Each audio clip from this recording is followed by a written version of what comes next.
Untuk kongres itu berapa itu?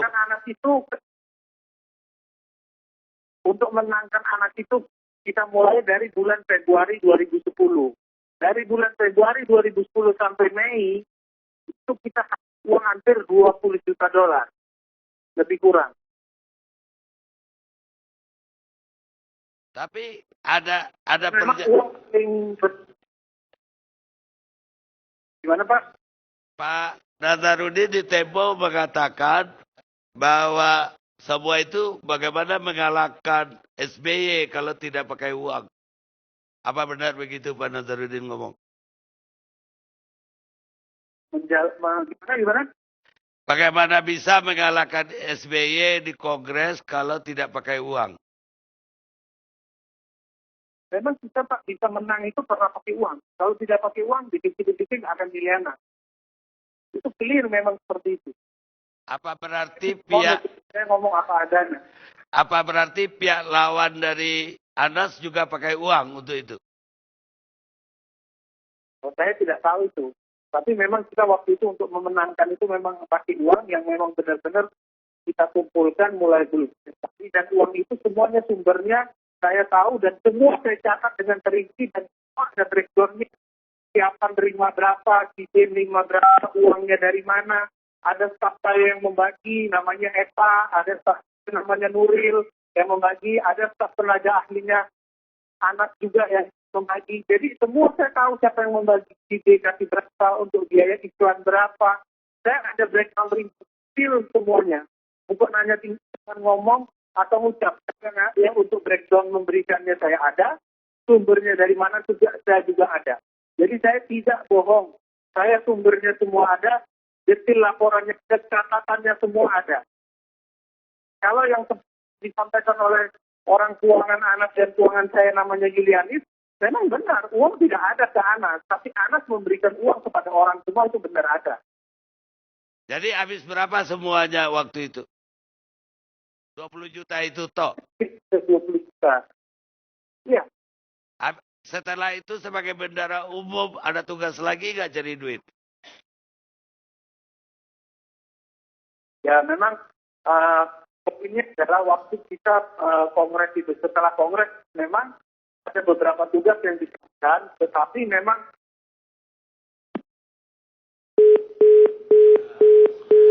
Pemirsa, kita terputus dengan Nazarudin dan sebetulnya kalau tersambung kita akan lanjutkan.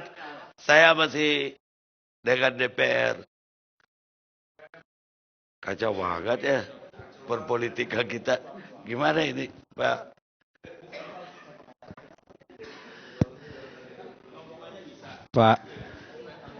Pak Karni, terus saja. Sudah langsung ya.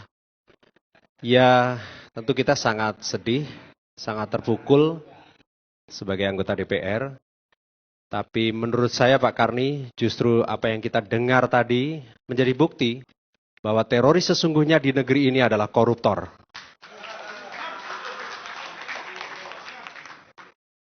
Teroris di Indonesia dengan segala hormat, kalau kita catat dari tahun 2000 sampai 2010, hanya membunuh 298 orang dengan luka 838 yang tercatat menurut data kepolisian. Tetapi korupsi yang nilainya ratusan miliar bahkan triliunan telah membuat begitu banyak jutaan rakyat kita yang miskin, yang tidak bisa mengakses kesehatan, mereka tidak bisa bersekolah, akhirnya tetap berada pada lingkaran kebodohan, mereka busung lapar dan akhirnya sampai sekarang mereka yang terpuruk di dalam kemiskinan tidak menikmati kemerdekaan negeri ini, Pak. Tapi kan dari kasusnya Nazarudin ini terungkap bahwa korupsi yang terbesar di Republik ini di anggaran. Pak Karni, di dalam persoalan anggaran, kita melihat selalu terjadi kolusi atau yang namanya mafia proyek, di mana kemudian implementasinya ada di eksekutif, Pak. Karena pemegang anggaran itu ada di eksekutif. Betul bahwa legislatif adalah memberikan persetujuan atau budgeting. Tapi sekali lagi, dari anggaran 1.200 triliun APBN, itu kurang lebih, kalau kita lihat sebagian besar atau hampir sampai 80%-nya itu kan sudah untuk mulai dari anggaran rutin sampai anggaran-anggaran pembangunan. Nah, di sini kita memang melihat bahwa masih banyak persoalan-persoalan besar di dalam persoalan penganggaran. Nah, yang kemudian kita herankan Pak Karni, penindakan hukum kita kenapa begitu kedodoran terhadap persoalan korupsi, tapi begitu persoalan teroris, seolah-olah dunia ini udah mau kayak kiamat. Harusnya ada Densus khusus teroris.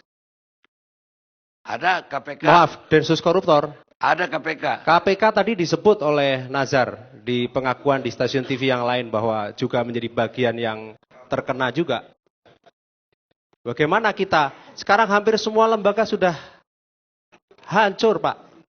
Negara ini sekarang diatur oleh seorang Nazar di luar sana, entah di mana dia, yang kemudian membuat kita makin kacau balau. Itu yang ada, Pak. Jadi saya kira yang saya ingin pertanyakan tadi, kenapa DPR tidak pernah bikin pansus untuk ini? Kalau perlu anggota DPR juga yang duduk sebagai yang didengar. Pansus terkait dengan pansus anggaran. Pak, yang namanya persoalan anggaran, kan kita ingat beberapa waktu yang lalu salah seorang kader kami, Waudin Rohayati, mempersoalkan adanya alokasi anggaran yang namanya anggaran DPID atau dana untuk penyesuaian infrastruktur. Yang ternyata itu tidak sesuai dengan ketentuan. Tetapi yang terjadi hari ini dia malah diadukan ke Badan Kehormatan. Karena dianggap melakukan pencemaran nama baik terhadap pimpinan DPR dan pimpinan anggaran. Nah, artinya memang kita harus ada kemauan bersama ini Pak untuk menyelesaikan persoalan ini. Dan persoalan korupsi sekali lagi, saya ingatkan ada di semua lini, Pak. Dan ini kelihatannya yang justru yang kita warisi dari VOC. VOC itu adalah lembaga perusahaan terhebat. Saya kok kurang setuju kalau orang menyalah-nyalakan Belanda melulu. Padahal Belanda itu paling bersih. Kalau kas itu berlebih pun kasirnya dipecat. Jadi 50-an itu politikus kita itu bersih, Pak. Nasir aja bajunya itu diwawancarai oleh pengarang Amerika, Kane, bajunya itu ditambal. Saya setuju, Pak. Ini terjadi setelah 60-an ke atas, bukan 60-an ke bawah. Ya, artinya ada pergeseran kan, Pak? Iya, artinya jangan salahin Belanda. Jadi maksud saya, kita jangan buang badan ke orang lain. Iya. Tapi kenapa kita tidak mengadakan penelitian? Ya kalau DPR, apa gara-gara praksi-praksi gak setuju, gak bisa pansus? Pak Karni, pasca reformasi kan kita bersepakat ya di era demokrasi ini kita membentuk lembaga ad hoc namanya KPK. Sebagai lembaga super body yang bisa untuk melakukan, kita harapkan bisa melakukan pembenahan, pemberantasan korupsi, bisa membenahi hukum kita begitu, dengan diberikan kewenangan yang luar biasa. Karena apa? Karena kita melihat bahwa korupsi di era yang lalu harus kemudian kita selesaikan begitu. Tapi apa yang terjadi hari ini kan? Kalau kemudian kita mendengar, ternyata kita sendiri kemudian dihadapkan pada persoalan bahwa memang sudah ada sebuah kerakusan yang ada di dalam kultur masyarakat kita. Baik. Inspirasi dari Pak Nasir, inspirasi dari Bung Hatta, inspirasi dari tokoh-tokoh yang lalu, saya kira masih mewarnai banyak politisi-politisi kita, Pak Karni. Baik. Tidak semua di lembaga legislatif maupun di partai politik. Artinya kita masih punya harapan. Insya Allah kita kembali ke teroris. Iya, Pak. Gimana dengan undang-undang intelijen tadi? Baik, terkait dengan itu, ya saya ingin paparkan lagi, saya ingin merilis satu fakta bahwa jumlah korban tewas akibat narkoba setahun itu 15.000, Pak, yang mati karena narkoba. Dan pengguna narkoba menurut BNN, ini data BNN yang saya refer, tahun ini diperkirakan paling nggak 2% dari seluruh penduduk Indonesia. Artinya sekitar 6 jutaan. Besar sekali. Jadi kalau saya tidak ingin menafikan bahwa kemudian persoalan teroris bukan persoalan yang penting. Tetapi saya melihat, Pak, ada pendekatan yang keliru yang kemudian seolah-olah kita dukung. Yaitu pendekatan yang hanya bersifat penindakan. Ternyata penindakan yang dilakukan oleh Densus 88 yang kemudian juga siaran langsungkan dengan ekstravagansa, dengan luar biasa, ternyata bukan kemudian menyelesaikan persoalan terorisme berkembang. Jadi kunci persoalannya menurut saya hari ini adalah persoalan ketidakadilan yang makin merajalela. Kalau kita bicara kekerasan, radikalisme, tawuran setiap hari kita tonton di TV, bahkan di pengadilan juga terjadi upaya kekerasan. Lihat Pak Karni, ingat kita kasus Blowfish, bagaimana di Jalan Ampera. Bisa-bisanya mereka para preman bawa parang, kemudian bacok orang dan sebagainya. Dibiarkan begitu saja oleh kepolisian. Gimana dengan rekening gendut polisi? Kita hilang. Artinya apa? Banyak informasi-informasi yang terkait dengan ketidakadilan yang kemudian masyarakat merasa, ya sudah, kita rame-rame saja begitu. Nah ini nggak bisa kita biarkan. Satu-satunya jalan menurut saya adalah, kuncinya adalah pada penindakan hukum yang adil. Hukum jangan tajam ke bawah tapi tumpul ke atas, Pak. Ini yang terjadi hari ini.